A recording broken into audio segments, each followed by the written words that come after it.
السلام علیکم ورحمۃ اللہ وبرکاتہ۔ گونگا شخص اور انسانیت۔ زبان کے عقب میں جہاں سانس کی نالی اور خوراک کی نالی جوڑ بناتی ہے، وہاں ایک چھوٹا سا حصہ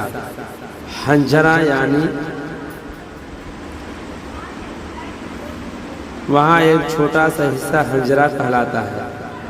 یہ بہت اہم عضو ہے جو انسان کی نالی کو اس وقت بند کرتا ہے جب ہم خوراک نگل رہے ہوتے ہیں۔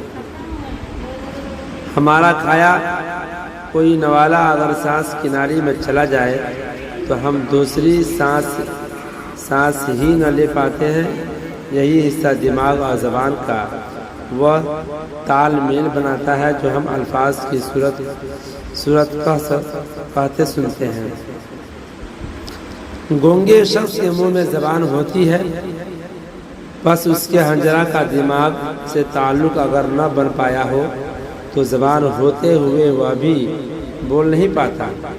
ایسے ہی بہرے کے سر پر کان لگے ہوتے ہیں، اندھے کی آنکھیں ہوتی ہیں، لیکن چونکہ ان میں دیکھنے سننے کی صلاحیت نہیں ہوتی تو ہم کہتے ہیں فلاں اندھا ہے یا بہرا ہے۔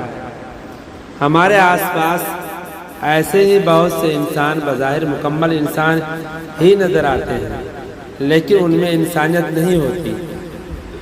انسانیت انسانی صلاحیت ہے۔ یہ صلاحیت نہ ہو تو بظاہر مکمل انسان جسم کے ساتھ موجود فرد بھی انسان نہیں ہوتا۔ اندھے گونگے بہرے میں اگر پیدائشی صلاحیت نہ ہو تو اکثر یہ لا علاج ہوتے ہیں، لیکن انسانیت بہرحال قابل علاج مرض ہے۔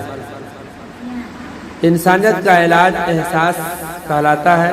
جب ایک انسان دوسرے انسان کو دیکھ کر یہ مان لیتا ہے کہ یہ بھی میرے جیسا ہی انسان ہے، جیسے مجھے درد محسوس ہوتا ہے، جیسے مجھ سے محبت کرنے والے، میری قدر کرنے والے مجھے اچھے لگتے ہیں اور توہین کرنے والے مجھے برے لگتے ہیں، ایسا اس کو بھی لگتا ہوگا، تو ایک احساس پیدا ہو جاتا ہے۔